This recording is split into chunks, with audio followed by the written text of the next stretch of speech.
Welcome to the channel. Here, we master tricky words and their pronunciations. Today, we're tackling the word toll. It might seem simple, but by the end of this video, you'll be able to pronounce it with confidence. The correct pronunciation is toll. Let's break it down. First, we have toll, which rhymes with goal and roll. It's a single, strong syllable with a long O sound. Now let's put it all together. Toll. Try repeating after me, toll. Now a little faster, toll. And at full speed, toll. Keep practicing, and soon this word will feel natural to you.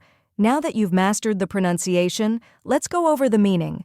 Toll refers to a fee or charge, usually for the use of a road, bridge, or other infrastructure. It can also refer to the impact or consequence of something, like the toll of stress. And that's it. Now you know how to pronounce toll and what it means. If you found this helpful, give this video a like and share it with others. Comment below with any tricky words you'd like me to cover next, and don't forget to subscribe for more pronunciation guides. See you in the next video.